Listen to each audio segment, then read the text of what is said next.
کیونکہ سب سے بڑی سنت سنت دعوت ہے، سب سے بڑی سنت سنت دعوت ہے۔ آپ صلی اللہ علیہ وسلم کیونکہ ہمارے کام کا مقصد ہے احیاء سنت، میرے کام کا مقصد سنتوں کا احیاء ہے۔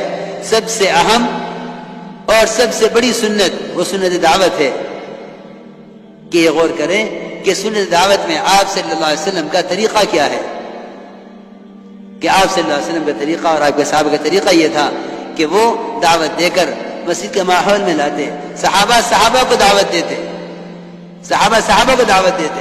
اس زمانے میں تو تصور ہی کیا جاتا ہے کہ دعوت محض غیر مسلموں کے لیے ہے، حالانکہ اللہ تعالیٰ نے ایمان والوں کو ایمان لانے کا حکم فرمایا ہے۔ یا ایھا الذین آمنوا آمنوا، ایمان والوں تم ایمان لاؤ۔ اللہ نے ایمان والوں کو ایمان لانے کا حکم فرمایا ہے۔ اس لیے میرے دوستو بزرگو عزیزو، ایمان والوں کو ایمان لانے کا حکم کا مطلب یہ ہے کہ ایمان والوں مسلمان بن کر رہو، مسلمانوں ایمان والوں مسلمان بن کر رہو۔ یا ایھا الذین آمنوا آمنوا، ایمان والوں تم ایمان لاؤ۔ اس لیے میرے بزرگ دوستو عزیزو، میں بار بار جو میں عرض کر رہا کہ ہمارا اصل میں ملاقاتیں مسجد کے ماحول میں لانے کے لیے ہیں۔ جو آنے سے عذر کرے اس سے وہاں بات کر کے مسجد کے لیے فارغ وقت لے لینا چاہیے، لیکن اصل بات کرنے کی جگہ مسجد ہے۔ اصل کیونکہ حدیث قدسی ہے، من اتانی ماشیا، جو میری طرف چل کر آتا ہے، اللہ فرما رہے ہیں خود کہ میں اسے دوڑ کر آتا ہوں۔ حدیث میں آتا ہے اللہ تعالی مسجد میں آنے والے سے مل کر اس طرح خوش ہوتے ہیں، اس طرح خوش ہوتے ہیں جیسا کوئی اپنے پچھڑے ہوئے دوست سے مدت کے بعد مل کر خوش ہوتا ہے، کہ مدت کا پچھڑا ہوا دوست آج ملا ہے، جس سے مل کر خوش ہوتا ہے۔ حدیث میں ہے یہ تبشبش، اللہ تعالیٰ کو بشاشت ہوتی ہے مسجد میں آنے والے سے۔ اس لیے ہمارے اصل کام یہ ہے کہ ملاقاتیں کر کے لوگوں کو مسیح کی طرف اٹھا کر لاؤ، کیونکہ جو ہی تم نے اسے مسیح کی طرف چلایا، اللہ کی رحمت اس کی طرف دوڑ گئی، یقینی بات ہے۔ کیونکہ حدیث قدسی ہے، من اتانی ماشیا، جو میری طرف چل کر آتا ہے میں اس کی طرف دوڑ کر آتا ہوں۔ اس لیے میرے دوستو عزیزو، مجھے ضروری بات عرض کرنی ہے، کیونکہ دیکھو بھائی بات یہ ہے، جو محنت بھی چاہے اس کا دائرہ کتنا وسیع ہو جاوے، چاہے اس کو شہرت کتنی بھی حاصل ہو جاوے، جو محنت خلاف سنت ہے اس کے ساتھ تربیت نہیں ہے۔ اپنے کام کو سنت کی طرف لاؤ، سنت کی طرف لاؤ۔ سب سے بڑی سنت میں نے عرض کیا کہ سب سے بڑی سنت وہ دعوت میں انفرادی دعوت ہے، انفرادی دعوت۔ اصل میں کام بڑھ گیا ہے، اب لوگ سمجھتے ہیں کہ بیان تقریر یہی دعوت ہے، نہیں، اصل دعوت انفرادی دعوت ہے، ایک ایک فرد کے پاس چل کر جانا، کیونکہ داعی طالب ہے، امت مطلوب ہے۔ داعی مطلوب نہیں ہوتا، داعی طالب ہوتا ہے، امت مطلوب ہے۔ اس لیے میں عرض کر رہا کہ انفرادی دعوت اصل ہے، ایک ایک فرد کو دعوت دینا، ایک ایک فرد کو۔ مولانا الیاس صاحب رحمۃ اللہ علیہ فرماتے تھے کہ میرے نزدیک، میری بات ذرا غور سے سننا بھائی، میرے نزدیک انفرادی دعوت دینا ایک ایک فرد کو اتنا اہم ہے، اتنا اہم ہے، اتنا اہم ہے کہ اگر کوئی شخص نفل نماز میں مشغول ہے، اگر کوئی شخص نفل نماز میں مشغول ہے اور کوئی نیا آدمی آ جائے جس کے ٹھہرنے کی توقع نہ ہو، تو اپنی نفل نماز توڑ کر پہلے اس کو دعوت دے، نفل نماز توڑ دے، پہلے اس کو دعوت دے۔ حضرت کے ملفوظات میں چھپا ہوا ہے، غالباً وہ ملفوظات جو حضرت کے مولانا مظہور نعمانی رحمۃ اللہ علیہ نے مرتب کیے ہیں، اس میں 209 نمبر کا یہ ملفوظ ہے کہ نماز توڑ کر اس کو دعوت دے۔ اگر وہ ٹھہرنے والا ہے تو نماز پوری کر کے دعوت دے، جانے والا ہے تو اس کو پہلے دعوت دے، پھر نماز پوری کرے۔ کیونکہ میرے دوستو عزیزو، اس امت کا مسئلہ انفرادی ہے ہی نہیں، ایک ایک امتی کے ذمہ پوری امت ہے، اور پوری امت کے ذمہ ایک ایک امتی ہے۔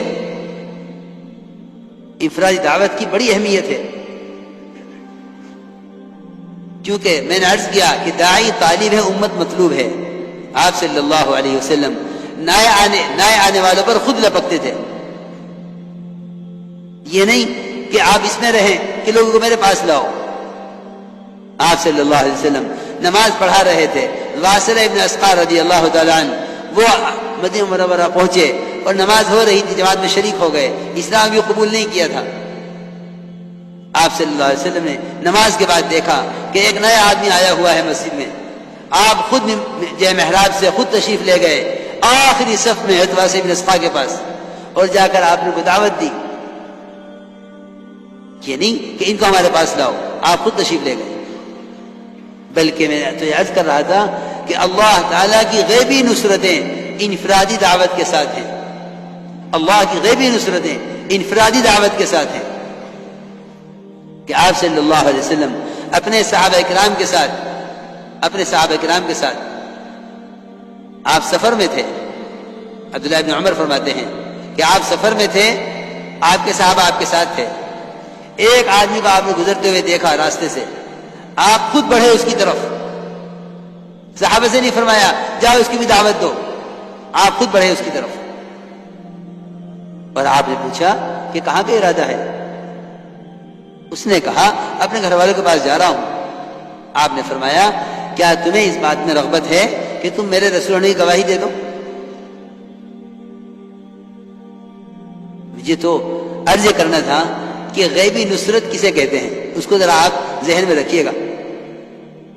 اب تو جماعت کو کھانا پکانا نہ پڑا کہ جی نصرت ہو گئی. نصرت ضرورت کے پورا ہونے کو نہیں کہتے، نصرت تو داعی کے مقصد میں کامیاب ہونے کو کہتے ہیں. اللہ کی غیبی نصرتیں جس سے داعی اپنے مقصد میں کامیاب ہو، وہ ہے غیبی نصرت. میرے دوستو عزیزوں، ضرورت کی لائن کی برکتیں یہ تو آپ صلی اللہ علیہ وسلم کی پیدائش سے شروع ہو گئی تھی. اصل میں نصرت ہے اللہ تعالیٰ کی طرف سے وہ چیزیں نازل ہونا اور ایسے واقعات کا پیش آنا جس سے غیر اسلام کے قبول کرنے پر عاجز ہو جائیں. چنانچہ آپ نے فرمایا میں غیب نصرت بتا رہا ہوں کہ انفرادی دعوت پر غیب نصرت کیسے نازل ہوتی ہے. آپ نے فرمایا اس آدمی نے کہا دیہاتی نے کہ آپ اللہ کے رسول ہیں، کون گواہ ہے آپ کی رسالت پر؟ آپ نے فرمایا کہ میری رسالت کی گواہی وہ درخت دے گا جو اس وادی کے کونے کنارے پر کھڑا ہوا ہے. وہ درخت وہاں سے زمین پھاڑتا ہوا آیا آپ کے پاس. آپ صلی اللہ علیہ وسلم نے 3 مرتبہ اس درخت سے گواہی دی. اسے 3 مرتبہ گواہی دی بے شک آپ اللہ کے رسول ہیں، بے شک آپ اللہ کے رسول ہیں، بے شک آپ اللہ کے رسول ہیں. دیہاتی نے اسلام قبول کیا، اپنی قوم کو دعوت دینے کے لیے چلا اور یہ کہہ کر گیا کہ اگر انہوں نے میری اطاعت کی تو سب کو لے کر آؤں گا، ورنہ میں تنہا آپ کے پاس آ کر آپ کے ساتھ رہوں گا. میں عرض کر رہا تھا کہ انفرادی دعوت کے ساتھ اللہ کی غیبی نصرتیں ہیں. اللہ کی غیبی نصرتیں انفرادی دعوت کے ساتھ ہیں. تو سنت دعوت میں سب سے اہم چیز وہ انفرادی دعوت ہے. جو کچھ سنا گیا اللہ اس پر عمل کرنے والا اور آگے لوگوں تک پہنچانے والا بنائے.